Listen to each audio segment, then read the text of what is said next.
참미 예수님, 오늘은 12월 19일 토요일입니다.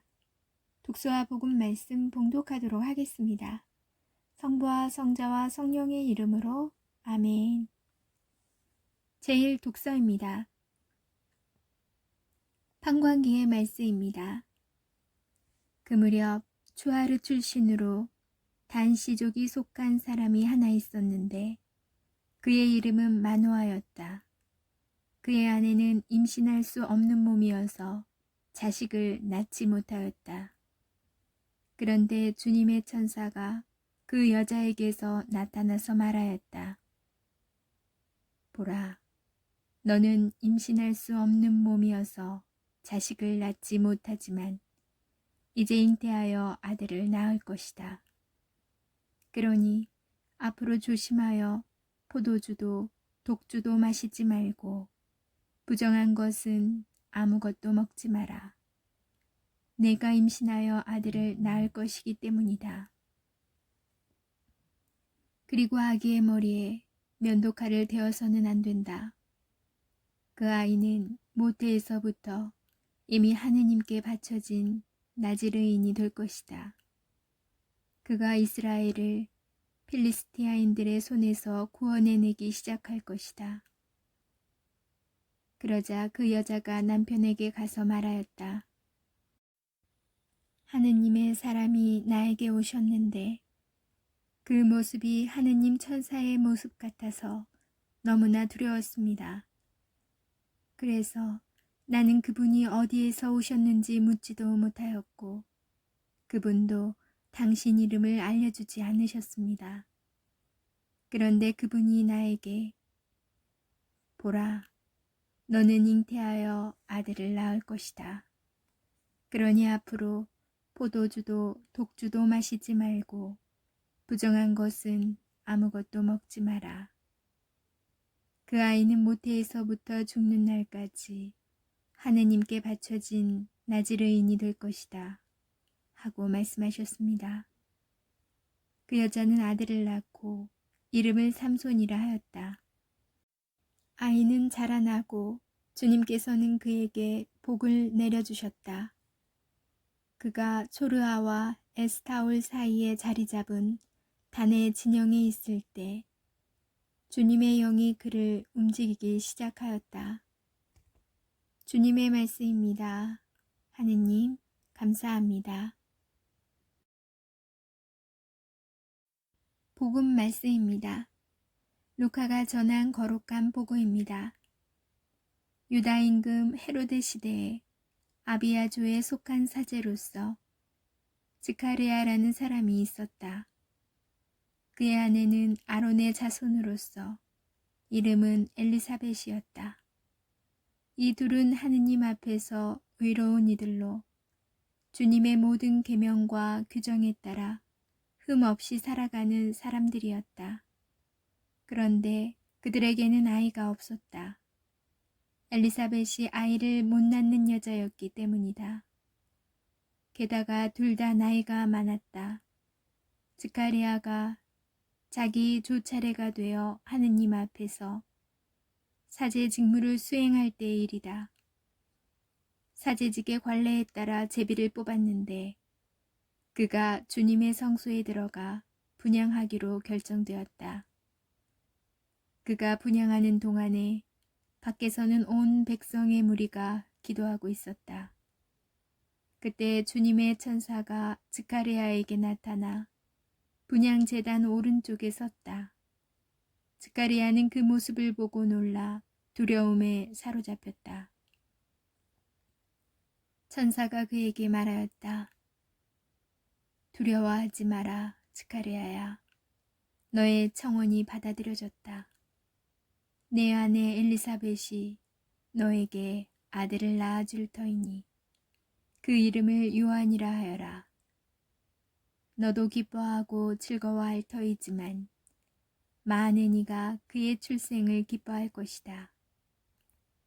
그가 주님 앞에서 큰 인물이 될 것이기 때문이다. 그는 포도주도 독주도 마시지 않고 어머니 태중에서부터 성령으로 가득 찰 것이다. 그리고 이스라엘 자손들 가운데에서 많은 사람을 그들의 하느님이신 주님께 돌아오게 할 것이다. 그는 또 엘리야의 영과 힘을 지니고 그분보다 먼저 와서 부모의 마음을 자녀에게 돌리고 순종하지 않은 자들은 의인들의 생각을 받아들이게 하여 백성이 주님을 맞이할 준비를 갖추게 할 것이다. 스가랴가 천사에게 제가 그것을 어떻게 할 수 있겠습니까? 저는 늙은이고 제 아내도 나이가 많습니다. 하고 말하자 천사가 그에게 대답하였다. 나는 하느님을 모시는 가브리엘인데 너에게 이야기하여 이 기쁜 소식을 전하라고 파견되었다. 보라, 때가 되면 이루어질 내 말을 믿지 않았으니 이 일이 일어나는 날까지 너는 벙어리가 되어 말을 못하게 될 것이다. 한편 스가랴를 기다리던 백성은 그가 성소 안에서 너무 지체함으로 이상하게 여겼다. 그런데 그가 밖으로 나와서 말도 하지 못하자 사람들은 그가 성소 안에서 어떤 환시를 보았음을 알게 되었다. 그는 사람들에게 몸짓만 할 뿐 줄곧 벙어리로 지냈다. 그러다가 봉직 기간이 찾아 집으로 돌아갔다. 그 뒤에 그의 아내 엘리사벳이 잉태하였다. 엘리사벳은 5달 동안 숨어 지내며 이렇게 말하였다. 내가 사람들 사이에서 겪어야 했던 치욕을 없애주시려고 주님께서 굽어보시어 나에게 이 일을 해주셨구나. 주님의 말씀입니다. 그리스도님 찬미합니다. 잠시 묵상하겠습니다. 오늘 독서는 삼손의 출생에 대한 신비로운 이야기입니다. 아이가 없던 마노아와 그의 아내는 하느님께 간절히 기도하여 아들 삼손을 얻습니다. 그러나 오늘 독서에는 하느님의 사람이 아내에게 전한 약속을 마노아가 어떻게 의심하다가 믿게 되었는지에 대한 부분이 생략되어 있습니다. 아내의 임신을 알게 된 마노아는 주님께 다시 기도드리며 하느님의 사람을 다시 보내주시기를 청합니다. 다시 온 그분이 주님의 천사인지도 모른 채 마노아는 그분의 이름을 묻습니다. 그러나 천사는 이름 대신 그것은 신비한 것이라는 답을 주었고 그제야 마노아는 신비한 일을 하시는 분 주님께 제사를 바칩니다. 제단의 불길이 하늘로 타오르는 것을 보고서야 하느님을 믿게 된 마노아와 그의 아내 이야기는 자연스럽게 오늘 복음 속 스가랴의 의심과 연결됩니다. 의롭고 흠없이 살아온 스가랴와 그의 아내 엘리사벳은 마노아 부부처럼 아이를 가지지 못하였고 나이도 많았습니다. 그런데 스가랴가 사제로서 성전에서 분향하려는 순간 천사가 엘리사벳의 잉태 사실과 아이의 소명을 계시합니다. 그러나 스가랴는 자신이 늙었고 아내 엘리사벳도 나이가 많다는 현실적인 이유로 천사의 말을 의심합니다. 결국 그 의심의 대가로 스가랴는 벙어리가 되었습니다. 제사 때 하늘로 올라가던 불길을 보고 믿게 된 마노아와 달리 스가랴는 혀가 굳어 하느님의 말씀을 전할 수 없게 되었습니다.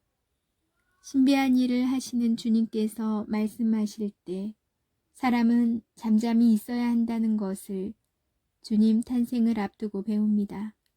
하느님 말씀을 귀 기울여 듣고 말씀에 새기며 조건 없이 따른다면 참된 행복이 주어집니다.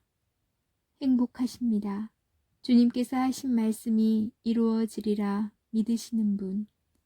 아멘. 성부와 성자와 성령의 이름으로 아멘. 제가 오늘 복음 제가 오늘 복음 말씀을 묵상하면서 신부님과 비슷한 생각을 하게 되었어요. 이런 말이 있죠. 입은 다물고 지갑은 열어라. 나이가 들수록 잔소리를 그만하고 밑에 사람에게 베풀어라 하는 이 말이 오늘 복음을 묵상하면서 떠오르더라고요.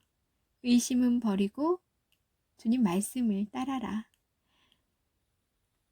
하느님의 심부름을 전하는 천사의 능력도 이러할진데 지가리아를 벙어리로 만들어 버리는데 하물며 불가능이 없으신 무소부재의 하느님은 어떠하시겠느냐 라는 생각이 들더라고요.